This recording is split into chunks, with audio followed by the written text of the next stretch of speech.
Imamat Kuala Selangor. Terima kasih Datuk Yang Dipertua, Yang Budiman. Yang mata. Berapa orang lagi? 4 orang. 4 orang. Kalau diatur secara baik 10 minit, 4-4 ni tidak akan hampa, boleh berucap. Boleh. 10 minit. 10 minit. Terima kasih. Saya terus masuk tajuk betapa saya fikirkan bajet yang merupakan bajet terpenting bagi Perdana Menteri, juga sifatnya selaku Menteri Kewangan, merupakan bajet yang memanglah bajet untuk pilihan raya, untuk memenangi pilihan raya.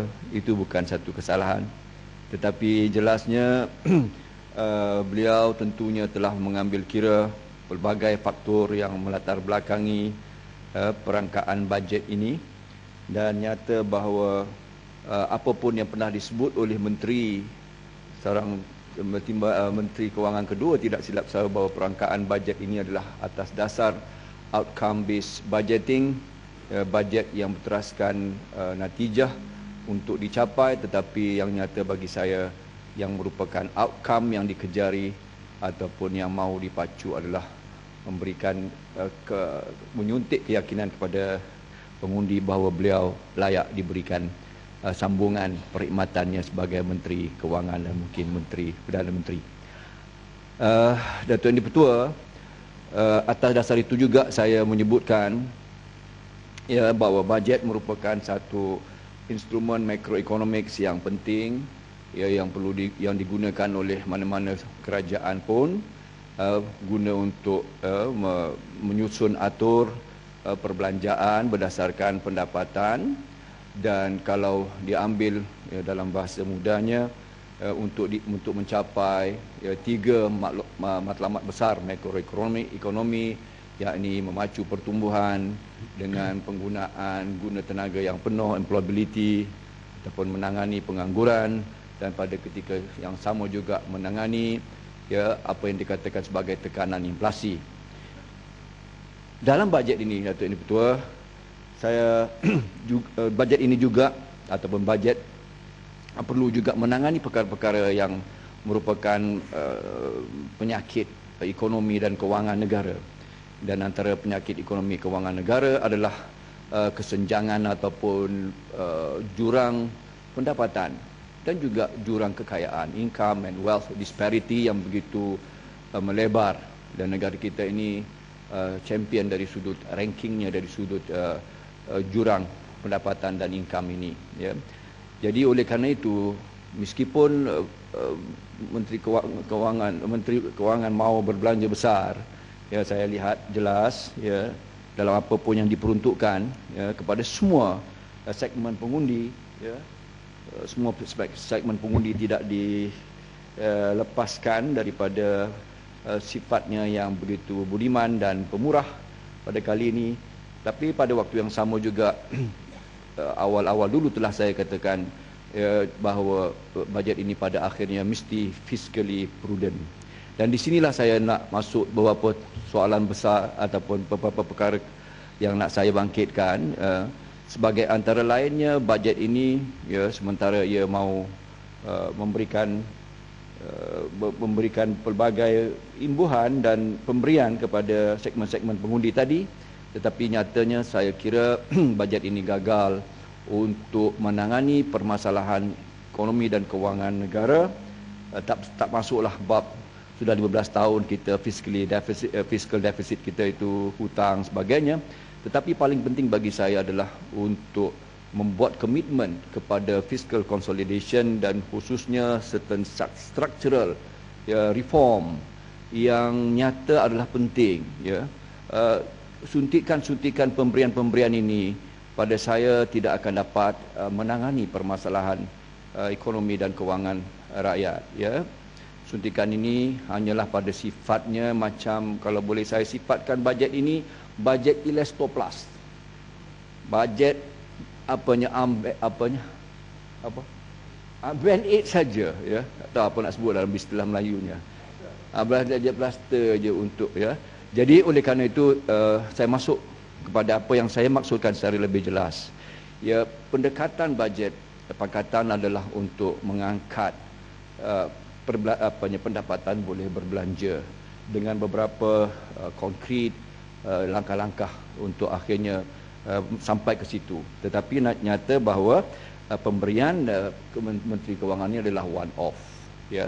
Oleh kerana itu it is meant to be a Panadol, to be just an Elasto plus. Tetapi pada the longer range, pada timeline ataupun pada jangka waktu yang sederhana dan jauh, ia tidak akan dapat, ya. Jadi oleh kerana itu nampaknya bajet ini bersedia memberi, tapi mungkin selepas daripada menang besok akan diperketatkan. There will be austerity, pelbagai austerity drive, measures dan sebagainya. Jadi hari ini beri, besok mungkin tarik baliklah dengan segalanya, termasuklah mungkin GST yang beliau ada isyaratkan dalam ucapan beliau.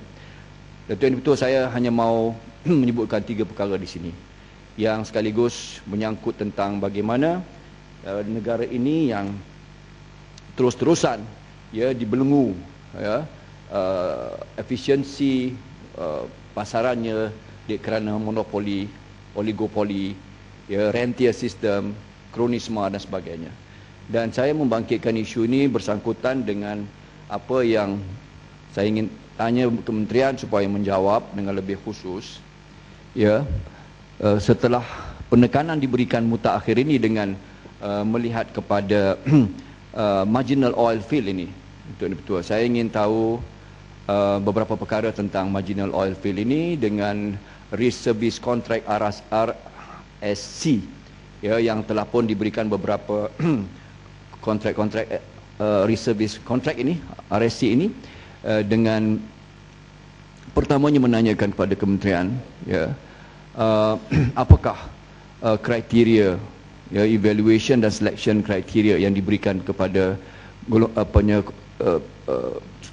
kepada syarikat-syarikat ini.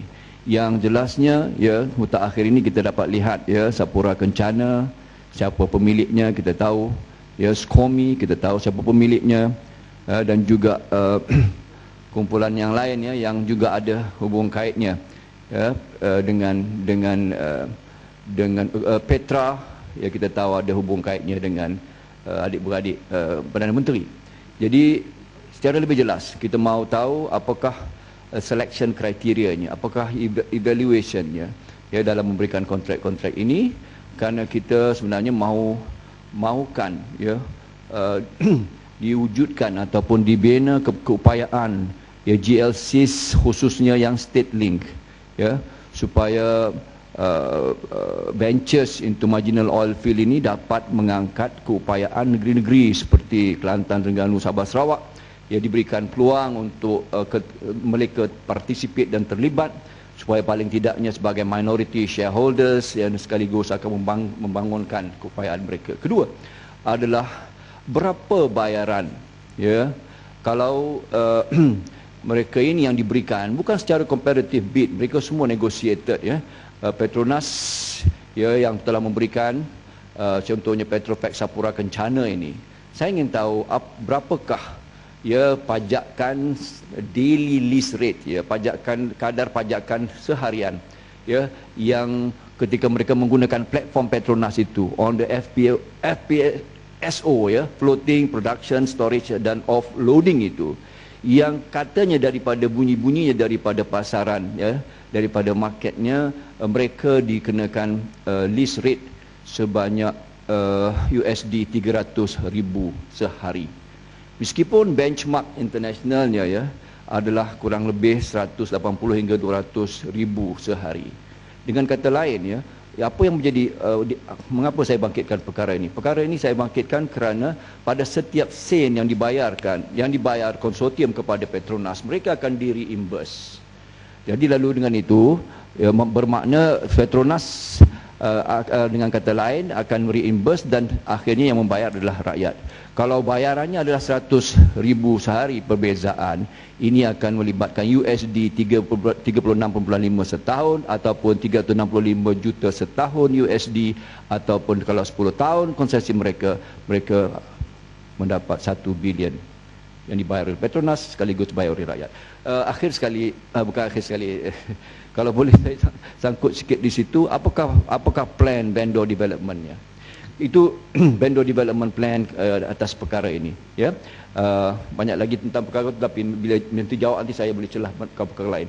Saya ingin bangkitkan sikit lagi Datuk Ketua tentang satu lagi AP CPO, penjualan AP CPO ini. Yang sekarang ini saya nampak bukan AP kereta, tapi AP CPO ini yang menjadi petualang besar dalam akhirnya menjejaskan seluruh the whole supply chain on CPO dan FFB yang sekaligus menjejaskan sektor ini. Saya diberi faham bahawa mereka ini diberikan beberapa syarikat yang diberikan AP penjualan CPO kepada pasaran internasional, tetapi akhirnya mereka tidak dapat mereka bersaing dengan Indonesia, mereka kalah persaingan mereka, lalu ia meninggalkan satu backlog yang agak besar, dan akhirnya penanam ataupun smallholders, ya, yang menanam kelapa sawit yang menjual FFB, ya, buah-buah sawit ini di oil mill pun juga turut terjejas kerana hari ini harga palm oil terus jatuh ataupun harga FFB terus jatuh, CPO terus jatuh, dan ini akan menjadi satu yang begitu berat bagi golongan petani ataupun palm oil planters ini. Akhir sekali, kalau boleh Datuk Ketua, saya ingin juga bertanya tentang beberapa perkara yang lain, ya. Saya ingin sikit bertanya tentang ini bersabitan dengan rakyat saya. Hal-hal bomba ni, kaki tangan bomba ni, saya diberi faham tiada lawan risiko seperti polis, ya. Walaupun tugas mereka melibatkan kerja-kerja berisiko tinggi, seperti kecederaan, terdedah kepada kecederaan, menangani kebakaran sebagainya, dan juga mereka kekurangan kaki tangan di balai-balai kecil seperti di Kuala Selangor itu, ya, mereka bekerja 24 jam on standby basis, ya. Begitu juga tentang yang lainnya, itulah memberi peluang kepada kawan-kawan lain. Saya tangguh di sini. Terima kasih Datuk bertemu di peluang ini.